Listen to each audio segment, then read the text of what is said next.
বাংলাদেশের সোনালী ব্যাংকের গ্রাহকদের জন্য দারুণ সুখবর দিল সরকার। অর্থাৎ যারা সোনালী ব্যাংকে আগে থেকে অ্যাকাউন্ট আছে কিংবা নতুন করে অ্যাকাউন্ট খুলতে যাচ্ছেন তাদের জন্য এটা একটা দারুণ সুখবর বলা যেতে পারে। কারণ সোনালী ব্যাংক ব্লক মানি কমালো এবং সেই সঙ্গে সেভিংস অ্যাকাউন্টে এখন মাত্র 500 টাকা রাখলেই হবে। আর এছাড়া কি কি পরিবর্তন আসলো, অর্থাৎ সোনালী ব্যাংকে আর কি কি রদবদল হলো সেই সংক্রান্ত বিস্তারিত তথ্য জানাবো আজকে ভিডিওতে। আমরা প্রতিবেদনটি দেখে নিচ্ছি। সোনালী ব্যাংকে নতুন করে অ্যাকাউন্ট খুলতে চাওয়া গ্রাহক এবং যাদের আগে থেকেই অ্যাকাউন্ট রয়েছে তাদের জন্য সর্বনিম্ন স্থিতি বা ব্লক মানির পরিমাণ কমানো হয়েছে।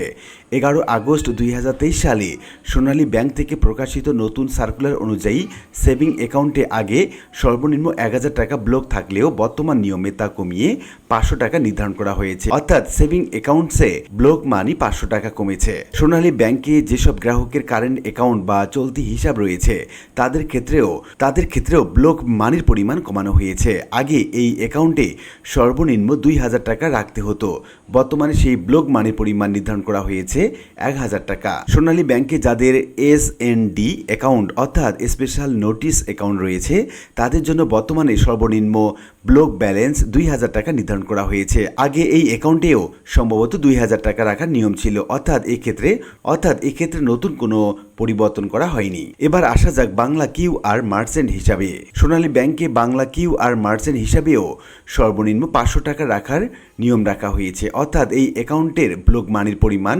সেভিং অ্যাকাউন্টের মতোই 500 টাকা। এখন অনেকে প্রশ্ন করে থাকে কেন ব্লক মানি রাখা হয়। একজন গ্রাহক যখন ব্যাংক অ্যাকাউন্টে লেনদেন করেন, টাকা জমা দেন কিংবা উত্তোলন করেন, তখন তার ফোনে লেনদেনের পরিমাণের তথ্য সহ মেসেজ যায়। এসব সেবার পাশাপাশি ব্যাংকে নির্দিষ্ট কিছু চার্জ রয়েছে, যেমন জুন বা ডিসেম্বর মাসে অ্যাকাউন্ট মেইনটেনেন্স ফি এবং SMS অ্যালার্ট চার্জ কাটা হয়। মূলত এই জন্যই এই ব্লক মানি রাখা হয়। ধরা যাক কোনো গ্রাহক তার অ্যাকাউন্ট থেকে সব টাকা তুলে নিয়েছেন, সেক্ষেত্রে 500 টাকা ব্লক রাখার অর্থ এই সর্বশেষ 6 মাসের মধ্যে অ্যাকাউন্টে থাকা এই 500 টাকা থেকে অ্যাকাউন্ট মেইনটেনেন্স ফি এবং SMS অ্যালার্ট চার্জ কেটে নেওয়া হতে পারে। এ কারণেই আগে থেকেই নির্দিষ্ট পরিমাণ টাকা ব্লক রাখা হয়, অর্থাৎ 6 মাস পর পর দেখা যেতে পারে এসব চার্জের কারণে ব্লক মানি থেকে টাকা কমে যাচ্ছে। অ্যাকাউন্টের ব্লক মানি ছাড়াও কোনো ক্ষেত্রে এক্সাইজ ডিউটি বা আবগারি শুল্কের বিষয় রয়েছে। অ্যাকাউন্টে গ্রাহকের স্থিতি বা লেনদেনের পরিমাণের উপর ভিত্তি করে এই শুল্কের পরিমাণ নির্ধারিত হয়।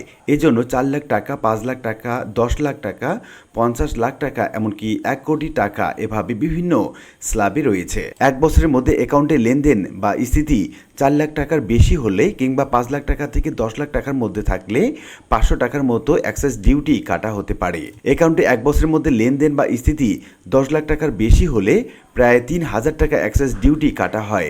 এরপরও ব্যালেন্স বা লেনদেনের পরিমাণ বাড়ার সঙ্গে সঙ্গে বিভিন্ন স্ল্যাব অনুযায়ী শুল্কের পরিমাণ পরিবর্তিত হয়। একইভাবে 50 লাখ টাকা থেকে 1 কোটি টাকা পর্যন্ত ব্যালেন্স থাকলেও নির্দিষ্ট স্ল্যাব অনুযায়ী এক ধরনের চার্জ রয়েছে। আবার 1 কোটি টাকার বেশি বা 2 কোটি টাকা, 2 কোটি থেকে 4 কোটি টাকা বা 5 কোটি টাকা, এভাবে প্রত্যেকের পরিমাণের জন্য আলাদা আলাদা স্ল্যাব রয়েছে এবং সেভাবে টাকা কর্তন করা হয়। সোনালী ব্যাংকের নতুন সিদ্ধান্ত অনুযায়ী সেভিংস অ্যাকাউন্টে ব্লক মানি 1000 টাকা থেকে কমিয়ে 500 টাকা এবং কারেন্ট অ্যাকাউন্টে 2000 টাকা থেকে কমিয়ে 1000 টাকা এবং SND অ্যাকাউন্টে 2000 টাকা এবং বাংলা QR মার্চেন্ট হিসাবে 500 টাকা সর্বনিম্ন ব্যালেন্স রাখার বিষয়টি উল্লেখ করা হয়েছে।